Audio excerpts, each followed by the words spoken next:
Well, hey there, guys. Greetings and salutations, and welcome to the best damn movie-related show on the planet Earth, the John Campea Show, coming from right here in our quaint little studio. I'm, of course, your host, John Campea. I'm joined today, coming to us remotely from the Robservatory, writer, director, producer, Robert Meyer Burnett. Robert, how you doing, sir? John, just getting our White Devils film ready for its premiere on Tuesday at the Gardena Cinema.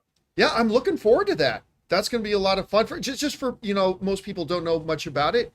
Give us our 30-second elevator pitch here, will you? 30-second elevator pitch. It is a film set in 1988, post-apartheid South Africa, and it's based on a play by a famous female South African playwright named Reza DeWitt. And it is a story about family trauma and the legacy of apartheid. I'd call it a generational horror film. And we're having its world premiere, micro budget, support independent films. You can get the tickets at Eventbrite. It's this Tuesday at 8 o'clock at night at the Gardena Cinema, which, by the way, John, is a giant 800-seat movie palace, single screen, owned by a family since the mid-1970s, the Kim family. Yeah, it's going to be a lot of fun. I'm looking forward to it. And I know many of you guys will be looking forward to seeing it as well when you get the chance. And welcome to the show here today, guys. Here's how today's show's going to go. We're going to start off by talking about a number of predetermined topics we got lined up for you guys. And then normally in the second part of the show is when we take live comments and questions. However, Jonathan's not here today. He needed the day off. So he'll be back again tomorrow. Don't worry about it. And it makes it a little tricky for us to do it. So I don't know that we're going to be taking comments and questions at the end. We might just go through and have a little bit of a shorter show here today. But that's okay, because we got a lot of really good topics to discuss here today. And we're going to start off with this. You guys know that Paramount Studios has been wanting to buy, they put in an offer to buy Warner Brothers. And, we've had some discussions about that, about how much we do or don't like the notion of Paramount potentially getting Warner Brothers. Of course, Paramount being bought out by Skydance, who is run by Ellison, whose daddy is the boss of Oracle, a company that has a net worth value of about $830 billion, went ahead and bought out Paramount. They've been making big plans. And listen, you guys know, I think a lot of the plans that they've been saying that they have for Paramount, I'm very excited about. I think they've got some really, really good plans. But apparently part of those plans involves getting their grubby little mitts on Warner Brothers, something I'm not a big fan of. But apparently, Rob, this is where it gets interesting. According to a new report coming out of CNBC, Paramount has not made one bid to get Warner Brothers. They have given them 3 offers to buy Warner Brothers, all of which Warner Brothers rebuffed and said no. CNBC Business wrote the following. Warner Brothers Discovery has rejected 3 Paramount Skydance takeover offers as it fields broad buyout interest, CNBC's David Faber reported on Wednesday, citing sources.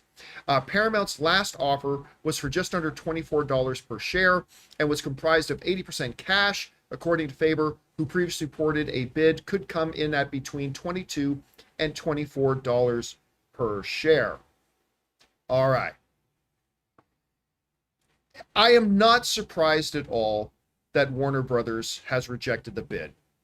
Because if you're going to put in a buyout bid for something like this, if you want to buy out a company, you've got to be willing to offer them more than what they think that company is going to be worth 6 months down the line, 12 months down the line, whatever. As a matter of fact, as of this morning, I think the stock value of the company was right at around $24, to which Warner Brothers would probably look at them and say, we think our company's going to be worth more in 6 months and a year than the $24 it is now. Why would we sell it to you for this now?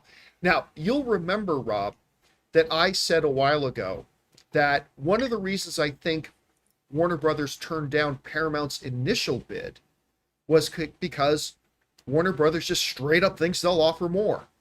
And I guess they went back and offered more. They said no again. They've gone back and offered more again. They've said no again. Now, there are other players at play here, and we will talk about that a little bit later in the show For now, we're just going to focus on Paramount.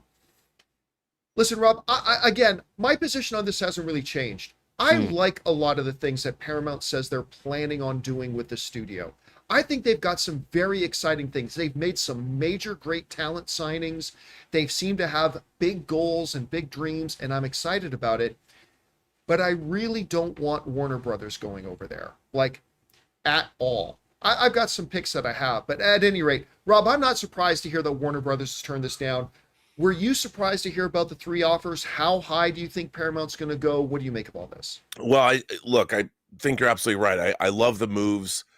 David Ellison is a well-regarded person in the industry. The people that I know that have worked either directly for him or for Paramount or for Skydance like him very much. And I think he really loves movies, and I think he's really good for the industry. And I think building Paramount back up to the mountain it should be is a good thing. Again, I see the idea of buying an entirely another studio. I think that makes both studios in a way sort of compromise. Why do you need two studios? Build up one. I don't like this consolidation because the job of movie studios, John, is to make entertainment, to make movies and television and the ancillary things that go with movies and television. And if there's less and less people at the top, that means there's less places, there's less opinions, there's less tastemakers working in the industry. And we need different venues in which to take properties. And I think that Warner Brothers, they've been doing a really good job forging relationships with talent lately, such as bringing in Zach Kreger, such as doing the Final Destination movies, what they've done with Ryan Coogler. I mean, this was something that Warner Brothers themselves did. I don't know if other studios would. Remember, other studios turned Ryan Coogler down for his Sinners deal, but Warner Brothers didn't. And if Warner Brothers was taken over by Paramount, would a Paramount Warner Brothers consolidation have made that choice to make Sinners? I don't know. But to have more choices gave Ryan Coogler an opportunity to negotiate, and we got a great movie out of it. And that's what I think at the end of the day, the business of making movies and entertainment, it's not all about corporate mergers and acquisitions. It has to be at some point, you have to have an executive group that's passionate about what they're doing. And I think the people that are controlling Warner Brothers now are that. And I would hate to see it disrupted. Now, let me play devil's advocate for a second, because as I've already said, I Yeah. generally agree with you on this. Let me play devil's advocate for a second. Just recently, Warner Brothers re-upped DeLuca and Abdi's deal, which means if Paramount got Warner Brothers, they have to honor that deal or buy out DeLuca and Abdi for big money. Yeah. And so, and you and I have speculated that maybe part of the appeal of Warner Brothers Studio is that they get DeLuca and Abdi. So let's say they look at that and say, we want to keep DeLuca and Abdi in place to run that side. The other devil's advocate thing I'll play here is this. You're asking, why not just build up your own studio, then acquire another? I would suggest that if you're a studio owner, we all know that IP is king in this business, right? And you look over the fence at Warner Brothers, they've got some very juicy, tasty IP that I think any studio would love to get their hands on. Sure. I mean, not the least of which, of course, is the DC properties, right? And Like Harry Ellison Potter.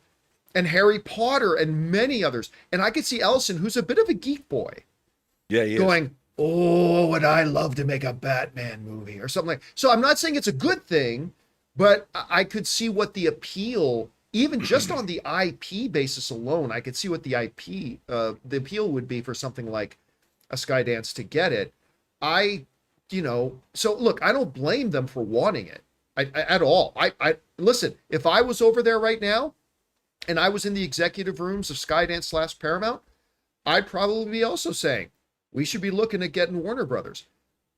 But I'm not in that executive room. I'm a film fan, and I'd rather not see Paramount take it over, to be honest with you. That's just where I am, Yeah, I mean, look, I don't disagree with you in theory, but I often think that, I would hate to see movie making become some monoculture where there's only one monster studio. 100%. That the thing about the heads of studios is they have different points of view. The movie moguls, Warner Brothers was known for making its gangster movies, for instance. Other studios, MGM made its musicals. And so the rich history of entertainment has been forged by companies that have different interests in different areas of the business. Disney made its bones with family entertainment, and that's really what they're still known for. And so I would hate it if everything became homogenized. You know, I just, for our culture, look, for business, it's interesting, John, because it ain't show friends, it's show business. We always say that, but in terms of what's being made, the product that's being made, the more diversity in terms of the kinds of stories that are being told and the kinds of movies that are being made, same with television.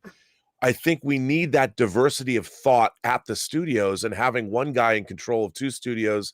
I mean, at least they brought Steve Asbell over from 20th Century Fox to be the president of 20th Century Studios, and he's really maximizing what 20th Century had in its quiver. So it's nice to see that happening. I mean, Warner Brothers has such a great storied history. It's one of our oldest studios, and I would like to see it stay autonomous. But I don't know if that's possible in this day and age. Maybe it's just not. Yeah, anyway, guys, question is for you.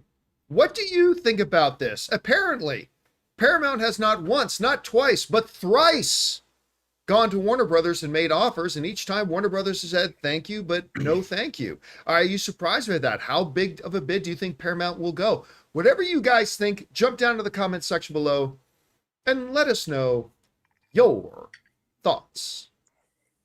All right, guys. With that down, let's move on to this, shall we? You know, Rob, I used to say there are a couple of truths in life that are unescapable. Death, taxes, and video game movies will suck. Well, the video game movies will suck one has started to change in recent years, so I'm replacing it. New 3 rules, Rob. The unavoidable things in life. Death, taxes, and almost monthly increases in your streaming subscription prices. No As doubt. it is now being reported, this is coming to us from Variety, that suddenly, out of nowhere, like an RKO, Randy Orton's coming out here with an HBO shirt on. Out of nowhere, HBO Max raises prices across all plans, effective immediately. HBO might be getting purchased soon, but not before they raise their prices a few more times. This comes to us from Variety, who writes the following. It's going to cost you more to watch HBO Max. The streaming platform is hiking prices, marking its 3rd price increases in 3 years. Warner Brothers Discovery announced that as of Tuesday, October the 21st, that's as of yesterday, the cost of HBO Max plans will increase the following prices. HBO Max Basic with ads will go up $1 monthly. HBO Max Standard, that's the no ads plan, will go up $1.50 monthly. HBO Max Premium, no ads plus 4K content and streaming on up to 4 devices at once, will go up $2 monthly. The prices are effective immediately for new subscriptions. Existing monthly subscribers will be notified 30 days in advance of their plan renewing and will see price increases starting from their next billing date on or after November 20th, 2025. All right. It's becoming a rather regular feature here on the John Campea Show for us to talk about the latest streaming company increasing their prices. And look, okay, let me at least go on the not so bad side for a second. Let me do that first. On the not so bad side for a second, at least, you know, it's $1. It's $1. It's not like it's Microsoft with Xbox overnight raising the prices of their big plan by 50%. Okay, so at least it's not that. I think this represents something like a 7% increase. Whatever, it's $1. It's $1. Depending on the plan you have, maybe $1.50 or maybe $2. Fine. I still maintain today, Rob, that the problem with the streaming prices is not the price of the individual streamers. Listen, for me, especially, I don't know why, but especially the last couple of months, I've been watching a lot of HBO Max. For me to spend like 50, 60, 70 cents a day on watching HBO Max, whether it's like $18 or $20 a month, that to me still represents a fairly fair price for what I get with HBO Max. I've been saying that for a long time. The problem, though, is that HBO Max is not the exclusive streamer.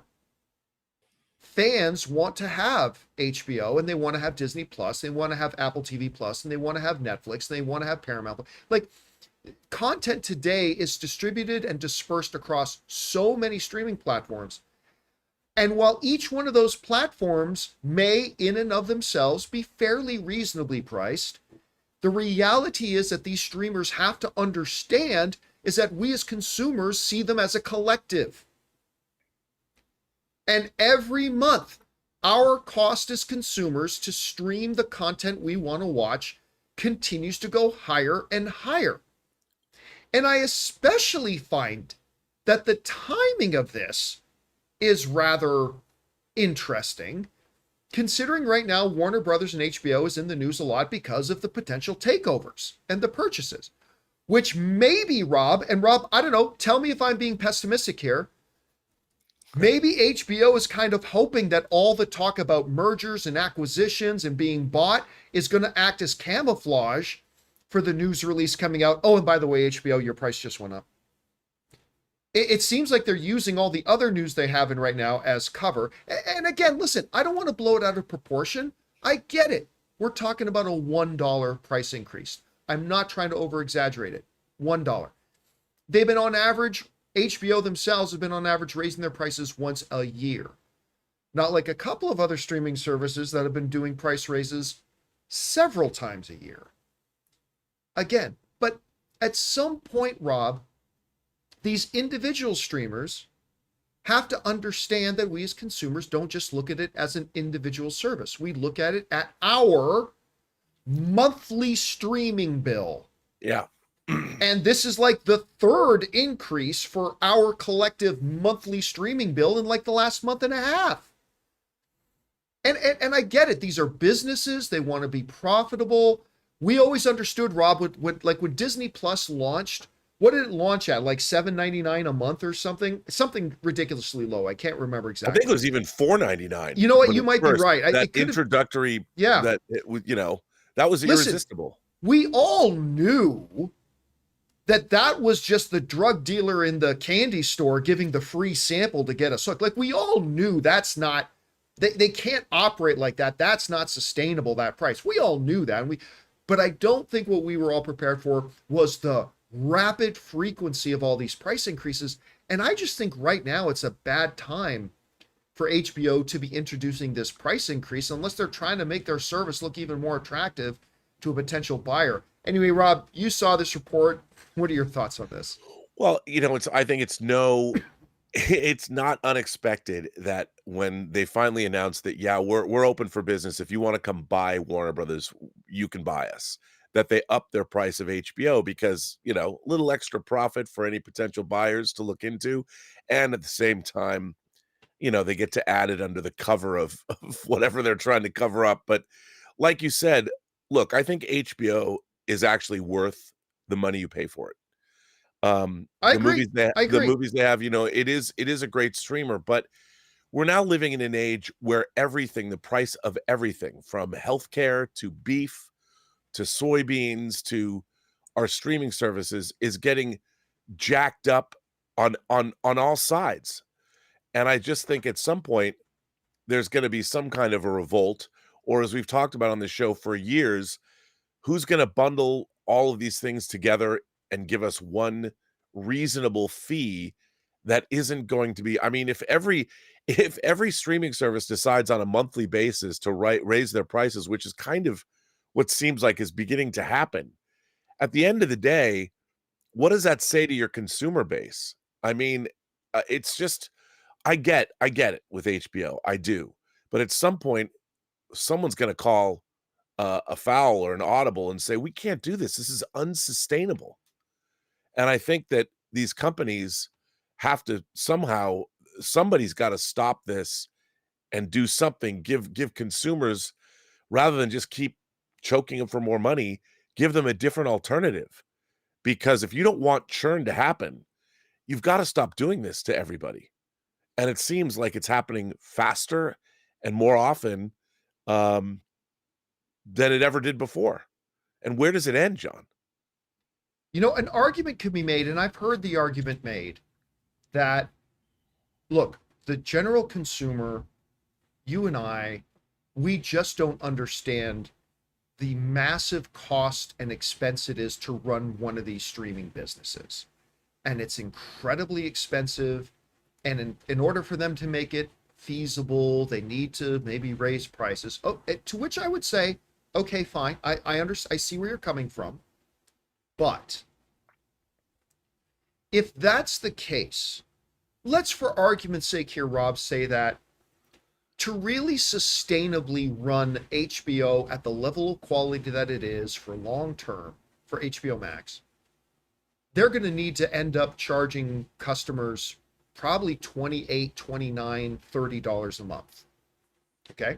Again, this is all theoretical. Yeah, yeah. Ouch. What I would say to that is then, well, then you shouldn't have set the expectation for the cost of these services as low as you have.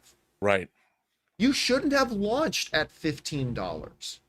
If you knew mathematically to run the business you want to run it at and to be profitable, at some point you're going to have to end at a phase where you're charging consumer $27, $28, $29, $30.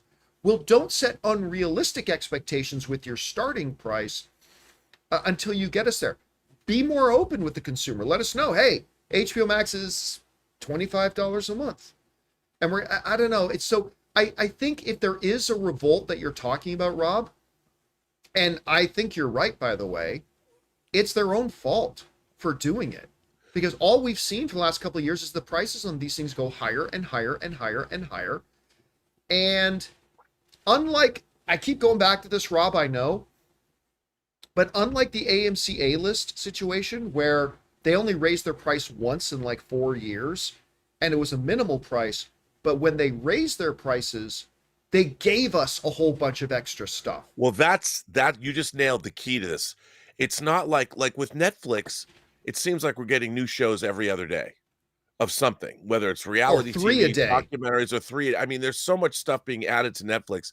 I feel that Netflix is a really good value for the money. But these other streamers, as much as I like HBO Max, it's not like we're getting another Sopranos-esque show every week or every month. And the other streamers as well, they're kind of limited in their scope compared to Netflix, which had a big head start. But Netflix has all kinds of international programming. They're doing all kinds of, whether it's Love Island or Love is Blind, whatever the hell those shows are. I don't watch them, although sometimes I do. And by the way, another season, The Diplomat dropped, and I think the last episode of season 2 was 6 months ago. And so we're getting, and then at the end of The Diplomat season 3, it said The Diplomat has been renewed for another season. So Netflix really knows how to cater to their audience. And I feel like that's the model. The other streamers can't come anywhere near Netflix, and yet they keep raising their prices. And what are we getting for that raise? I mean, I know we're only talking $1, but when you're talking about, 20%, or if it's a $20 fee and then they add $1, that's what, 5%? I mean, and if you're going to inch it up 5% every year, that's a lot. Now, to be fair, as you alluded to, Netflix also quite regularly increases their prices They as do. well. Their stock took a big hit. I think they dropped like 10% today just because of their earnings call. But don't worry about it if you're a Netflix stockholder. It'll rebound. Always does.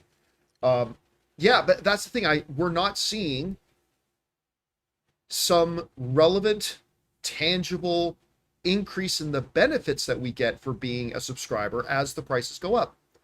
And it's going to be interesting to see. And until they fix this, Rob, I think churning is going to become a bigger thing. I think they're going to push, you and I are both adamantly against piracy, but they are going to continue to push more and more viewers to the high seas. Yeah. And they have nobody to blame but themselves. And at some point, they got to get a grip on this. Anyway, guys, question is for you. What do you think about this? In the midst of all the stuff going on surrounding Warner Bros. And HBO becomes, again, the latest streaming service that has announced more price increases. I get it. What you're paying for HBO is pretty reasonable for what you get, but it's not a single streaming service. We all subscribe to many of them, and prices just keep going up. However you guys see this, jump down to the comment section below and let us know your thoughts. All right, guys. With that down, we still got to talk about a couple of things here, including one of the original directors of the Nightmare on Elm Street franchise is saying he would love to have Jim Carrey play Freddy Krueger if they went back to revisit the franchise. Also, we heard the other day that there are multiple suitors for Warner Brothers. Well, reports have just come out that Netflix is one of the companies that made that call. And I'm going to tell you why that would be an absolute disaster. We're going to talk about that and a few things more. But before we do, we're going to take a quick second and thank the sponsor of today's episode of the John Campea Show, our friends at Zapier. Guys, we want to take a second to thank the sponsor of today's video, Zapier. You know, one of the biggest game changers of the past year has been AI. But let's be real, just talking about AI doesn't actually make your day any more productive. What does make it more productive is finding tools to put AI to work for you. And that's where Zapier comes in. Zapier is the easiest way to take AI and plug it directly into the apps and processes that you're already using every day. No IT bottlenecks, no complexity, just results. For me, it's been about saving time on repetitive stuff so I can focus on the work that matters and I actually enjoy. And it's not just me. Over 3.4 million companies are already using Zapier to streamline everything from sales and marketing to IT and HR. With their AI orchestration platform, you can connect top AI models like ChatGPT or Claude right into the apps you already use. So whether it's automatically enriching leads, coaching your sales team, or even resolving IT tickets, Zapier makes it simple. Guys, join the 3.4 million companies already automating with Zapier and transform how you work with Zapier and AI. Get started for free by visiting zapier.com/Campea. That's zapier.com/Campea. And thank you to our friends at Zapier for sponsoring today's episode of the John Campea Show. All right, guys. That down. Let's move on and talk about this, shall we? You know, the other day we were talking about Jim Carrey, good Canadian kid, fabulous performer, I think has carried the Sonic franchise. I mean, there's a lot of good things about the Sonic franchise, but I think Jim Carrey has kind of carried that franchise. I think he's been absolutely great in that. Well, now something really interesting has come up. One of the original directors of the Nightmare on Elm Street franchise, Chuck Russell, who directed what some people think might be the best of the Nightmare on Elm Street films. It was Nightmare on Elm Street 3 Dream Warriors, I think it was called. Well, he also went on to direct a little film called The Mask with an emerging superstar back then called Jim Carrey. Recently, Chuck Russell has kind of mentioned that Patricia Arquette and other people involved in the franchise have been talking about their interest to come back, revisit the franchise again, bring it all back. And when Chuck Russell was asked about the possibility of Jim Carrey, who he had worked before in The Mask, he said he loved the idea. He says Jim Carrey could absolutely do it. Jim Carrey would be great at it. And, you know, the folks over at CBR had an interesting take on this, Rob. Because, you know, I admit, Rob, when I first read that, you know, the director would like to have Jim Carrey come in and play the new Freddy Krueger, at first I kind of went, huh. I'm like, I think Jim Carrey can do anything. I really do. Yeah, me but too. I have to admit, my first reaction was kind of like, huh. But the writer over at CBR who was writing about this story raised a really great point that got me on board with the idea. This is what he wrote over at CBR. A major issue that many had with the 2010 remake of A Nightmare on Elm Street was with how straight it played it. Robert Englund's slimy comedy peppered between brutal kills and nightmare scenarios was one of the most fun and engaging things about the character. Completely losing that bit of dark comedy in the remake set it up for failure from the start. Casting someone who has a long list of experience in legendary comedy movies, and especially someone who has already collaborated on a semi-dark and twisted comedy, could be beneficial. I've got to tell you, Rob, when I read that argument for about why Jim would be a great idea for it, a light bulb went off in my head. Because I'll admit, when I watched the 2010 remake, I didn't even consider that fact. Like, part of what made Freddy was what by today's standards would be counted as a little corny, but it's the comedy, the jokes, the dumb things that he would say is an important part of the nature and the makeup of that movie and of that series. And I think he's right. I think the 2010 one did try to play it a little bit too straight, which made it not have the DNA of it. To think about a guy like Jim Carrey, who has not only been a big star in comedy, but he has shown and been awards nominated for playing dramatic, for playing it that way. I suddenly think that, you know what? Oh my God. As long as you didn't go too far into it, right? Let Jim play the darker stuff a little bit more and then let him slip in the comedy elements. Don't let it go too far into the comedy. I think I've been convinced. I think I've gone, Rob, from being skeptical about the idea of a Jim Carrey playing Freddy Krueger to now I'd be like, I think I kind of want to see this movie now. Anyway, Rob, you read this story about it. I don't know. What do you think? First of all, are we in a cultural situation right now where people are even asking for another Freddy movie? And if so, what do you think about the idea of a Jim Carrey stepping in and playing Freddy? How do you see it? Well, I got to say, from a physical media perspective, they just released a couple weeks ago a 7-disc set of the Nightmare on Elm Street movies, from the first one up through Wes Craven's New Nightmare. They even put out one in 3D, came with the 3D glasses. And I think the Nightmare on Elm Street franchise, which debuted in 1984, we're talking 41 years ago, is beloved. And, you know, it's really about tone, because if it gets too comedic, then it's too jokey. But Freddy kind of is on the edge of really horrific, but also delivering his one-liners as vicious as they can be. I'm with you. I think that Jim Carrey, look, you need a director that can rein him in, but Jim Carrey can do so much with his face. Yeah. Like, he can go from something humorous to being really horrific in a moment. And I think if you have the right script that plays to his strengths, I mean, I would love to see great makeup, physical makeup on him, and what he would do within that makeup. Because if you look at him as the Grinch, but imagine him as Freddy, but doing what he can do with his face, I think it's actually a really good idea. You just want to make sure that it didn't go too far, because you still want it to be a horror film. And that would be, I think that would be you gotta, but I think if you sat down with him, Jim Carrey would be a great creative partner in an endeavor like this, because I think he would get the assignment. I think he would understand what to do. And if you let him be in on the development process about what he could bring to Freddy Krueger, it could be pretty dope. I'd like to see it. Now, what do you think, though, in reality, are the chances? Like, do you think people are asking for another Freddy movie right now? And what do you think the chances of something like this actually happening are? Look, I would have said 2 years ago, come on.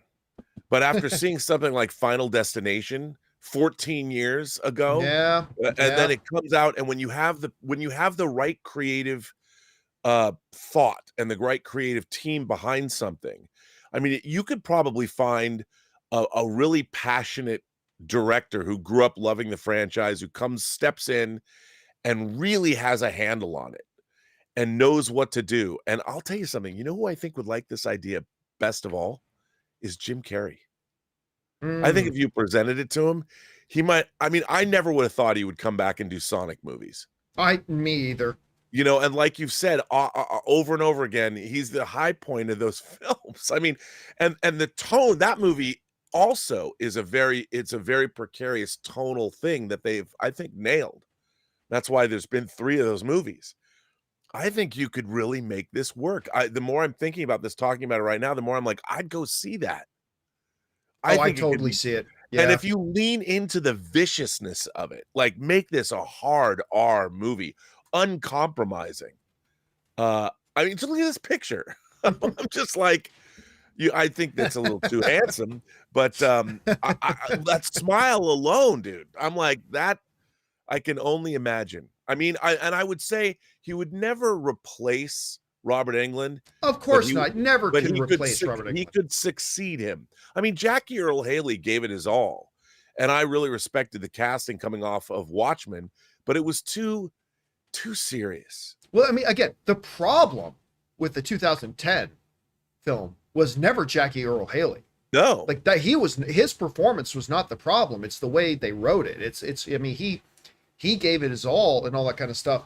And again, I think you're right. This is not talking about replacing Robert. This is succeeding. Moving forward and succeeding him. And also think about this. Jim Carrey did this absolutely horrible little movie. I believe it was called The Number 23. Yeah. Yep. Listen, I cannot overemphasize how absolutely horrendously awful that movie is. It was just terrible. But Jim Carrey's performance in that's the movie to me. If I look back on it, I think, you know what? He could probably do a Freddy. He wasn't a serial killer in the number, but I mean, when you look at the dark tones, the more heavier stuff, if he could mix those two things together, I think it could be kind of fun. Anyway, guys, question is for you. What do you think about this? One of the original directors of the Harry Potter, of the Nightmare on Elm Street franchise, the director of Dream Warriors, saying, yeah, he thinks Jim Carrey would be great. He worked with him before in The Mask. Could you see something like that happening? I mean, this is all theoretical, but I'm kind of growing on the idea. Whatever you guys think about it, jump down to the comment section below and let us know your thoughts. All right. With that down, let's move on and talk about this, shall we? In the midst, we talked a little bit earlier today on the show already about, Paramount trying to make bids for Warner Brothers. We talked on the show the other day about Warner Brothers has basically come out and said straight up, we are for sale. Whether we're going to sell as one whole company or whether we're going to split our company up first, we're for sale. We're taking offers. Now, one of the things that David Zaslav said in that comment that was really interesting, got a lot of us talking, was the fact that he said multiple parties have called and started discussions. Well, now we know from a report from CNBC Business that one of those companies, give them a call, say, hey, sup, girl, was Netflix. Netflix has given them a call. It's happened. I mean, this is on record now. It's happened. They called Warner Brothers to inquire with their interests and stuff like that. Now, something very important needs to be pointed out here. And that is that Netflix is not at all interested in the television networks that Warner Brothers is carrying. He actually, Ted Sarandos, put out a comment saying, we have no interest in owning legacy media networks. We have no interest in that whatsoever. And, Rob, if you remember, that's one of the things that we talked about the other day, is that I said on this show, Rob, that I kind of believe that we're not going to see Warner Brothers sell until they go through with their plan to split the company in two. On one side is all their networks, their legacy networks. On the other side is Warner Brothers Studios and HBO Max. Because if you have a company that's just Warner Brothers Studio and HBO Max, what did I say on the show? I said you're going to have a whole lot more suitors that might start lining up, because Amazon ain't interested in the television networks. Apple isn't interested in the television networks. And Netflix certainly ain't interested in owning TNT. But they would be interested in owning all the IP, the lot, the studio, all that kind of stuff. They'd be interested in that. And if Warner Brothers really wanted to start a bidding war, well, that's where they got to start. They start there. And it looks like that's what they're doing. So I think makes perfect sense. This makes perfect sense that Netflix. Now Ted Sarandos, I need to point out here, he's made some comments today that said, we're really more of a build it rather than buy it kind of company, and I still kind of prefer to do things that way. Well, that's kind of like saying, no, I'm not really interested in Susie. Really? Because you called Susie yesterday to ask her what she's doing Saturday night. Oh, no, no. And I was just curious. That's all. That's all. I'm not into Susie. Yeah, you just call it. Yeah, you already called Warner Brothers, Ted. You already called them and started kicking the tires. So I get it. He's playing it cool. It's fine. So look, I completely understand why Netflix would want it. Again, all the IP, the legendary studio lot, all the things that come along with it, really tripling down their market dominance by taking over something like HBO and all the stuff that comes with that. I get it. It makes sense if you're Netflix that if you can get it for the right price, like you don't want to bust the bank on it, if you could get it for the right price, I could see the appeal of it for Netflix to come in and get it.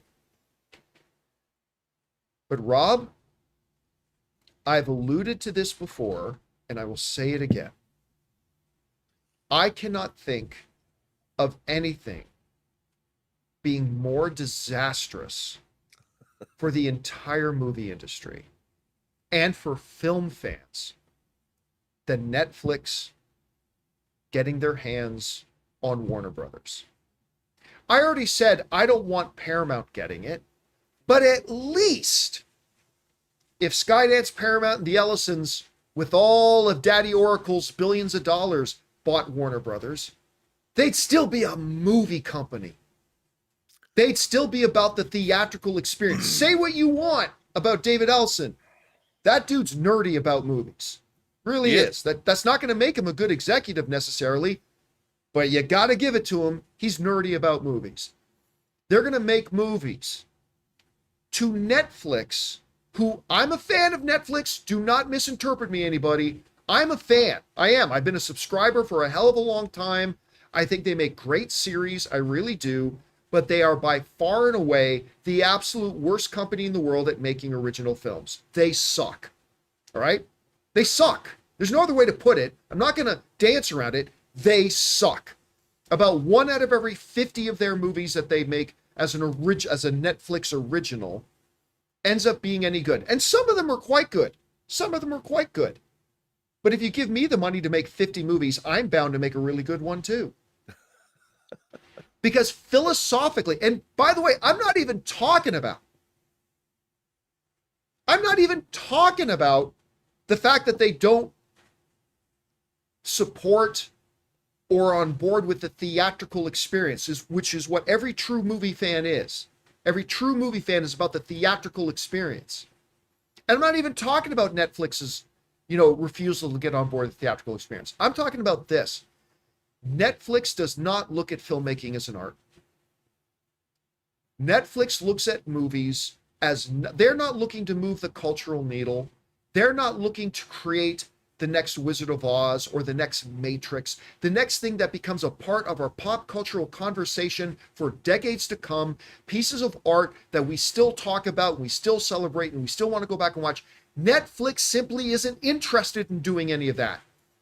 To Netflix, movies are nothing but pieces of content that are meant to be spit out, consumed quick, and then disappear back into the catalog. They literally look at movies as nothing more but this week's piece of content, like just another segment from the John Campea Show dropping on YouTube. And again, I say this as a fan of Netflix. I like a lot of their series content. And every once in a blue moon, they'll put out a not a bad little movie too. Only about 1 out of every 50, but still. Rob, I cannot stress enough how this would be cataclysmic, I think. And I know that sounds like I might be dipping my toe in hyperbole, but I really believe it.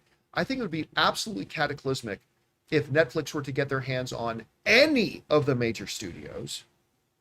Because not only does that then remove more films going to our theaters, but also it just dumbs down movies because they don't care. You know why they don't care? Netflix doesn't make money from you watching the movies on their service. They just make money from you being subscribed. And all they really care about is spitting out more and more quantity to keep you subscribed.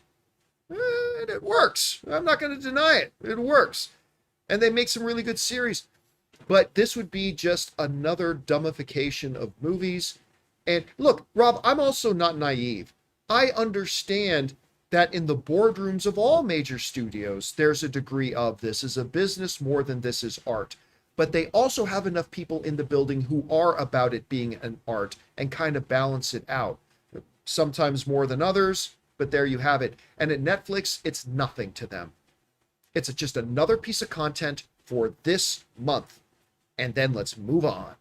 And I just don't want movies to become like that. So give me Apple, give me Amazon, give me Disney, give me Paramount, give me NBC Universal. Hell, I don't care if freaking, what's it called? The Asylum. Let the Asylum buy Warner Brothers. For fuck's sakes. They do love making movies at the Asylum. Their versions of the movies, yes. Give me them. Anybody but Netflix. Anybody but Netflix. Now look, Rob, I don't think this is actually going to happen. I think Netflix is interested. I think they want the IP. I think they want the lot and all that kind of stuff. But I don't think they're dying for it.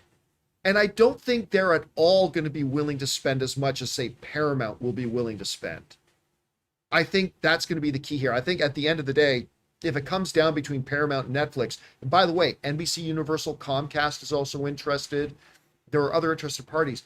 But if it even just came down between Netflix and Paramount, I think Paramount's willing to spend a lot more than Netflix would on it. So I don't think it's going to happen. I just know it can't happen. Anyway, Rob, you saw these reports. What do you make of all this? Well, like you, look, we've heard how Netflix makes things and they use analytics to tell them what people want to see, which means they want to see amalgamations of things they've already seen.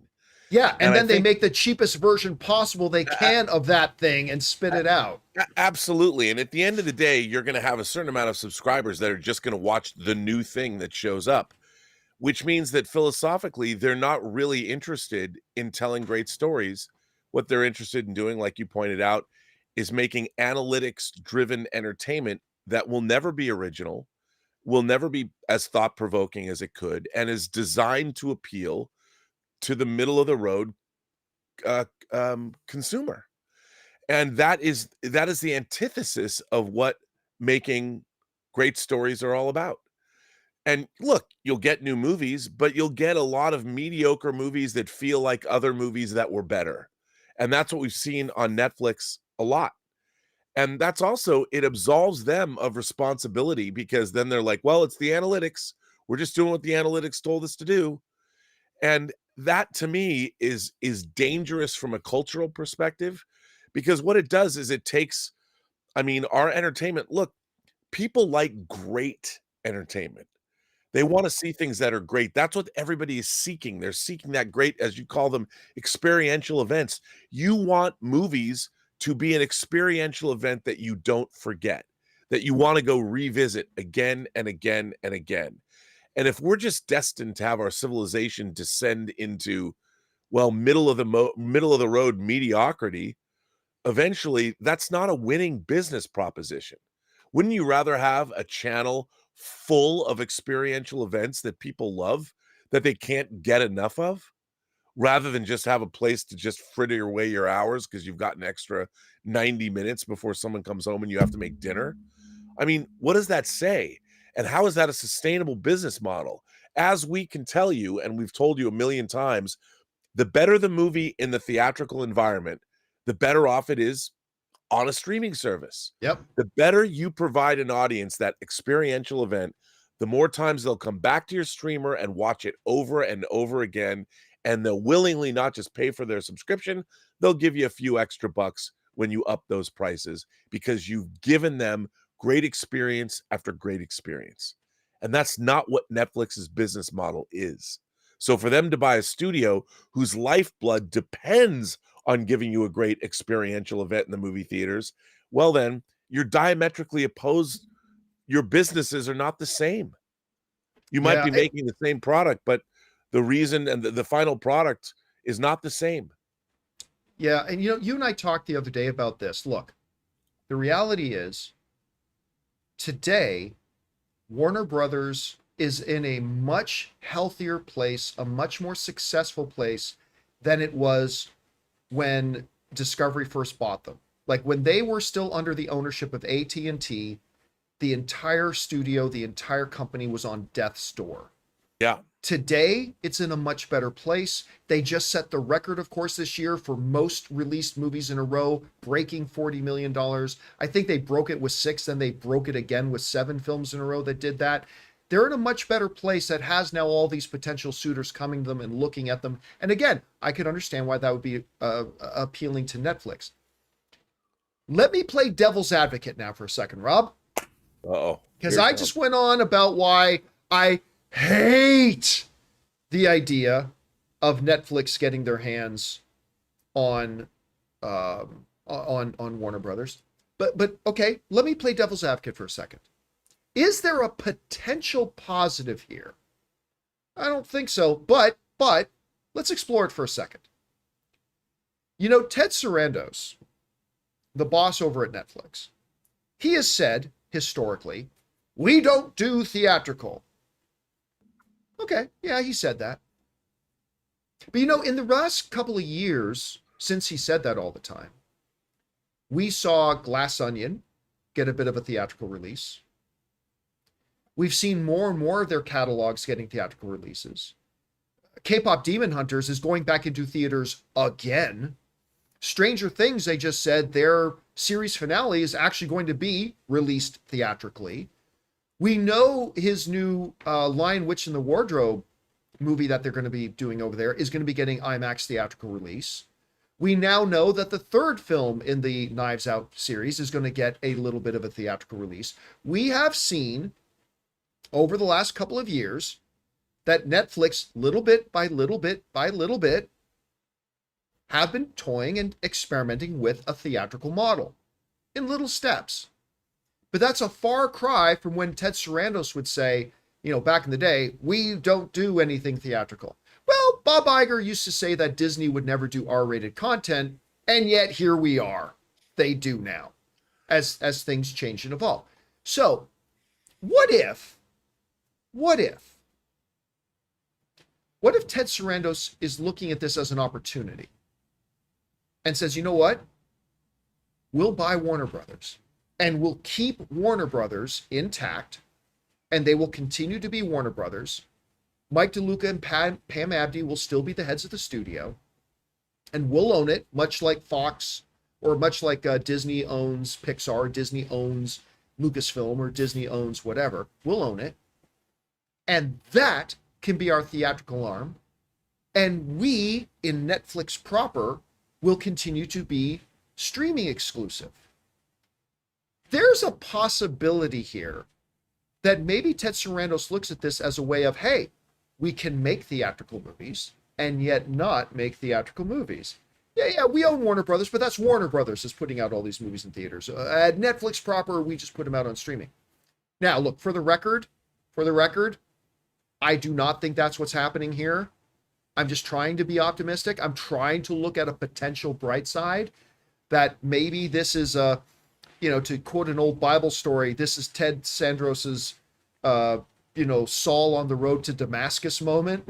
Where it's like, oh, wait, I can keep my promise of making Netflix only for streaming, but yet we can still be in charge of making movies for theaters by Warner Brothers. Again, I don't think that's really what's happening, but that's just me being optimistic. I don't know. Rob, do you see any potential there for something like that? Look, hope springs eternal, John, but not really. I mean, because that isn't their business model necessarily. I mean, look, I don't know why it isn't. I've been perplexed by the fact that they took the Knives Out thing. Shows me that Netflix, their thinking is so strange. Knives Out made what, 350 million worldwide. They go in and they drop 450 million to make 2 movies. And I would have thought, here's a viable theatrical franchise that you've taken over. Yeah. You've got the potential with the love that the first film got with a proper advertising budget and putting it out theatrically. That could have been a $500 million theatrical win worldwide. That immediately absolves, it takes your debt away. The 450 million you paid to get 2 movies, with 1 movie you've got paid back, and you've upped the value of that sequel of Glass Onion because it did well theatrically. They didn't do that. They had some fakakta half-assed 1 week in theaters 700 theaters or whatever. I don't even know what that was, but it wasn't what they should have done. And now they're going to do kind of the same thing with Wake Up Dead Man, when apparently everyone who's seen that movie loves it. That could have been, their Return of the King of the Knives Out franchise and made a ton of money. And I don't understand. Like, I get their business model, but that doesn't mean with these outlier movies, they can't try, I don't know, the tried and true method of releasing something theatrically with a big marketing budget and make that money back. I just don't understand why they're so eager to spend hundreds of millions of dollars and not get it back theatrically first. I just don't get it. It's not, how is that going to affect their analytics and business model? I don't know. But I think that they'll do the same thing if they bought Warner Brothers. We don't need theatrical. By the way, this has to be addressed. This elephant in the room has to be addressed. And I feel dirty just that I even have to talk about this.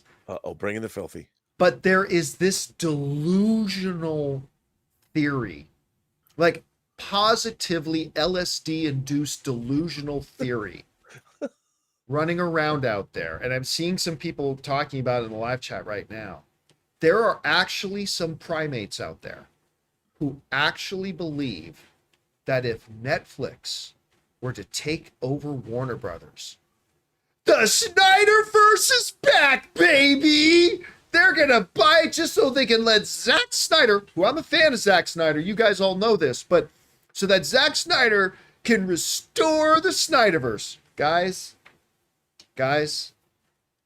you might want to sit down for this. But there is no chance in hell that Netflix would hand it back over to Zack Snyder. They never would have. And if there ever was a day that Ted Sarandos, while having lunch, thought, maybe if someday, 10 years from now, we buy Warner Brothers, maybe we'll give Zack another shot at the DCEU. By the way, I like every single one of Zack Snyder's DC movies. For the record, I'm a fan of all of them. But it was an utter disaster and it killed the brand. If there ever was that moment, Rob, that Ted Sarandos might have, in a flight of fancy, thought about it, maybe 1 or 2 lines of cocaine, after the universally reviled Rebel Moon movies, there's no chance in hell that will ever happen. Like, Netflix saw all the crap they got and how much people hated those movies. And again, take out the Rebel Moon movies, take those out. To me, there's only one movie Zack Snyder ever made that I don't like, and that was Sucker Punch. Every other one of his movies, I think, are good to great. Especially, as I go to my wide shot here, especially my boy Henry and Man of Steel. Most underrated comic book film of all time. Still my favorite Superman movie of all time. But, I mean, remember, they were going to do Rob, they were going to do this whole Rebel Moon universe. They were going to do shows, and there was going to be a part 3. Yeah, Netflix pulled the plug on that right quick. After what they had finished with Rebel Moon 2 was done, they're like, no, we're not doing any of that again. So even if there was, and there never was, but even if there was, at some point in the last 5 years, that there was some, again, hallucinogen-induced dream about maybe someday we'll buy Warner Brothers and give it back to Zack Snyder. Yeah, that's gone. That will never, ever, ever happen. The best chance, Rob, I still contend, of Zack Snyder doing any more DC content is James Gunn still running DC, because he's friends and has a lot of respect for Zack Snyder, and they're buddies. That's the best chance there is in the world of Zack Snyder ever doing another DC property. But there is, guys, understand this. Let me go to my one shot just to make this clear. Even if Netflix buys Warner Brothers, which I don't think they will, but even if they did, there is zero chance that the Snyderverse returns. They're not interested in jumping back on failure. And I say that as a fan, but they're not interested in jumping back on favor. I don't know. Rob, what do you think? Netflix gets Warner Brothers and the Snyderverse comes back? What do you think? No, no. I wish, we got 3 great movies, all the way. I love Zack Snyder's Justice League. And the funny thing is let's say, John, if Zack Snyder got to make Justice League 2, we already know what the end is going to be. The Justice League wins. I mean, I kind of like the way it is now. It's like you can watch more of the same. I mean, he'll give us more of the same spectacle. I'm sure it'll be enjoyable, but we have a trilogy. Call it what you want. But in terms of Netflix, there is no amount of money on God's green earth that would ever convince Netflix to make those kinds of movies with Zack Snyder again. Remember, they did Army of the Dead. They did the Army of the Dead sequel or prequel. They did the two, actually 4 Rebel Moon movies, 2 of each, 2 iterations of each. And what did they get from it? It wasn't a big hit, wasn't a big win, probably didn't drive a lot of subscriptions, and no one remembers them today. And so, like you said, it's never going to happen. It's never going to happen. It's never going to happen. By the way, just because I want to take a victory lap on this, Josh in the live chat said, said the same thing about the Snyder Cut, dummy. And I was right, by the way, about the Snyder Cut. In my very first video, those of you guys who watched me for a long time remember, in the very first video I ever made about the Snyder Cut, I said clearly, because people seem to think that there was a finished version of the movie that Warner Brothers just needed to release. Right. That was and I said, it doesn't exist.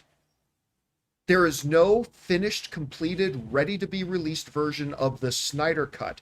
They would have to spend millions and millions of dollars to make it a reality. Because as it stands, it doesn't exist. And guess what?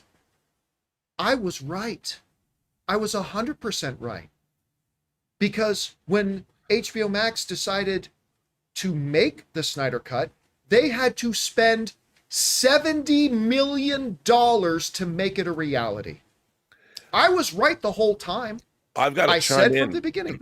I got to chime in with you because on your show, I believe it was November. Was it? I don't remember. It was November when they just announced HBO Max. And I was always saying the same thing that you were saying, but I was also adding that who's going to pay for this Snyder Cut? We're saying it needs millions of dollars, but there's nobody who's going to pay for it. And all the people kept telling us, no, it's ready. It's done. The Snyder Cut just needs to be released. It's ready to go. No. We kept saying, no, it's not. And I said with you, I speculated that now that there's going to be an HBO Max, there's a place, because it would be a direct-to-streaming movie, basically. Now with HBO Max, there's an entity that could pay for it. And that's what I was saying, because at the studio, you can't just, they don't just have money lying around. You have to, the only way you can get some money to spend on anything at a studio is if there is a return revenue stream where it's going to be paid for. And so the Snyder Cut did not have that. But with HBO Max, it did. And that exact thing happened. What you were saying and what I was saying both kind of happened because it was $70 million. And Zack Snyder said, the only cut of this I have is my black and white version on my laptop. And, he was kept showing film cans and all this. And it wasn't finished. It had no ADR. It didn't have finished visual effects. It was, again, the whole thing about the whole Snyder Cut thing. And again, I did this. I put this up on my Facebook account like 2 years ago too. The very first time I made a video about it, I said, because everybody's saying, release the Snyder Cut. And I said, guys, there is no Snyder Cut ready to be released. They would have to spend millions of dollars to do it. No, John, it's ready to go. Zack Snyder said it's ready. Zack Snyder never said it was completed and ready to go.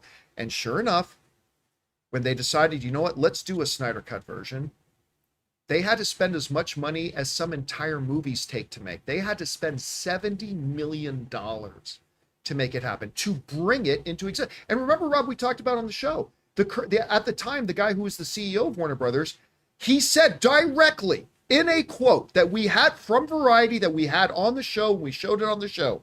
He said, of course the Snyder Cut doesn't exist. We got to pay $70 million to make it exist. Yeah.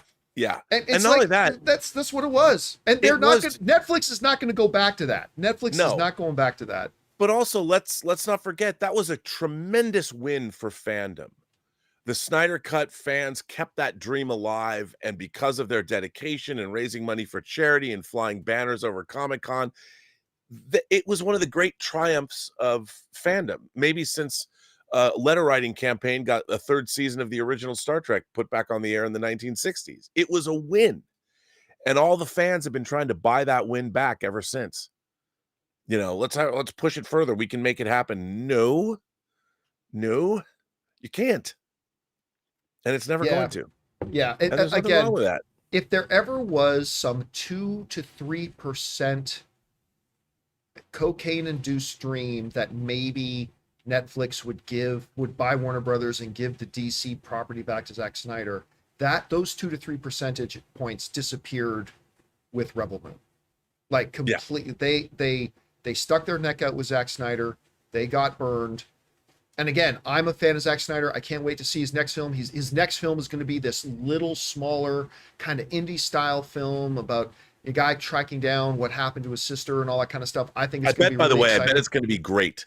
I'll bet money it's going to be great. I bet he's it will out be there. great. He's out shooting it in the locations where they've been putting it. It's going to be I'm great. excited to see it, but there's no chance that even if Netflix does indeed get Warner Brothers, that they're ever going to go back to the Snyder. It's just not going to happen, guys. It's just not. It's just not. Anyway, guys, question is for you. What do you think about this? Now, the CNBC Business reported, yep, the call happened. Ted Sarandos or his reps called Warner Brothers, made inquiries. They're kicking the tires. They're interested in getting Warner Brothers studio. Definitely not the legacy networks. They only want the studio side of it. And Warner Brothers hasn't split yet, but they will. Maybe you disagree with me. Maybe you think Netflix, maybe you see some positive aspects of Netflix buying Warner Brothers and some really good things can come out of that.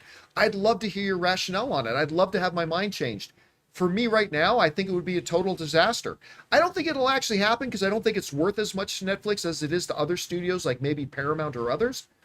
But maybe you see an avenue there.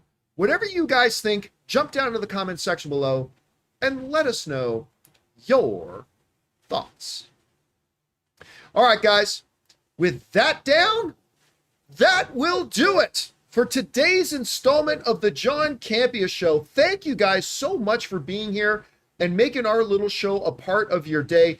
Big special thank you to all of you guys for being here and taking time out of your days to hang out with Rob and I on this show. Again, we're cutting a little bit short because we don't have our good friend Jonathan Boyko here, who is normally our technical producer. I'm having to try to run everything on my end by myself. But Jonathan will be back tomorrow, as will writer, director, producer Robert Meyer Burnett. Great job as always, sir. Good having you here. Thank you, sir. Always fun. And we will talk to you guys tomorrow on the next installment. We hope to see you then. That'll do it for us for today, guys. Thanks a lot for being here. And until next time, my friends, bye-bye.